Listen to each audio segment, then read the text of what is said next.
Sir hello sir உங்க account ஒரு 5000 ரூபாய் தெரியாம அனுப்பிச்சிட்டேன் சார். நானு ஹாஸ்பிட்டல்ல பில்லு கட்டினேன் சார். பாப்பா உடம்பு சரியில்லை கூட்டு வந்தேன் தம்பி இருப்பா, ஏப்பா பதட்டமா பேசுற? சார். அது தெரியாம ஒரு நம்பர் மாறி உங்களுக்கு வந்துச்சு சார். என்னது காசா?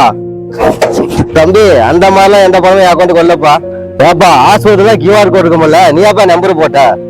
சார் அவங்க ஜிபே ஸ்கேனர்லாம் இல்லைன்னு சொல்லி நம்பர் சொன்னாங்க சார். அதுலதான் சார் உங்களுக்கு அனுப்பிச்சு விட்டேன். இருப்பா என் அக்கௌண்ட் செக் பண்ணிட்டு சொல்றேன். தம்பி அந்த மாதிரிலாம் எந்த பணமும் என் அக்கௌண்ட்டுக்கு வரலப்பா. சார் உங்களுக்கு மெசேஜ் வந்துடும் சார், கொஞ்சம் செக் பண்ணுங்க சார் ப்ளீஸ் சார். நான் ஹாஸ்பிட்டல் எமர்ஜென்சி சார், எனக்கு ரொம்ப. என்னது மெசேஜா? இந்த செக் பண்றாரு தம்பி. மெசேஜ் வந்திருக்கு, ஆனா எனக்கு அக்கௌண்ட்ல எந்த பணமும் வரலப்பா. உங்களுக்கு பேங்க்ல இருந்தே ஒரு மெசேஜ் ஒன்று வந்துருக்கு பாரு சார். அதுல லிங்க் ஒன்று சார், அதை கிளிக் பண்ணாலே உங்களுக்கு தெரிஞ்சிடும் சார். சார் ரொம்ப அர்ஜென்ட் சார் எனக்கு சார், ப்ளீஸ் சார் பாருங்க சார். இருப்பா நான் அந்த லிங்க் ஓபன் பண்ணி பார்த்து சொல்றேன், கொஞ்ச நேரம் பொறுமையா இரு.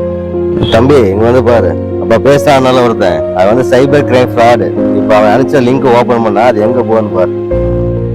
பாத்தியா அந்த லிங்கை தொட்டது எங்க போகுது பாத்தியா?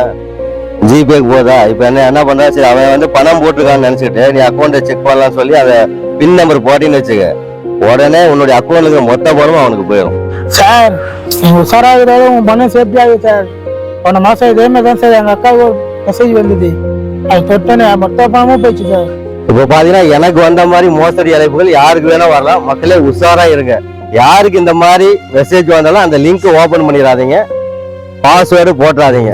பாஸ்வேர்டு போட்டீங்கன்னா உங்களுடைய அக்கௌண்ட்டுக்கு மொத்த பணமும் போயிடும். இந்த மாதிரி யாரையும் பாதிக்கப்பட்டிருந்தா உடனடியாக 1930க்கு கால் பண்ணுங்க. அது மட்டும் இல்லாம www.cybercrime.gov.in அப்படிங்கிற இணையதளம் மூலமாகவும் உங்களுடைய புகார்களை பதிவு செய்யலாம்.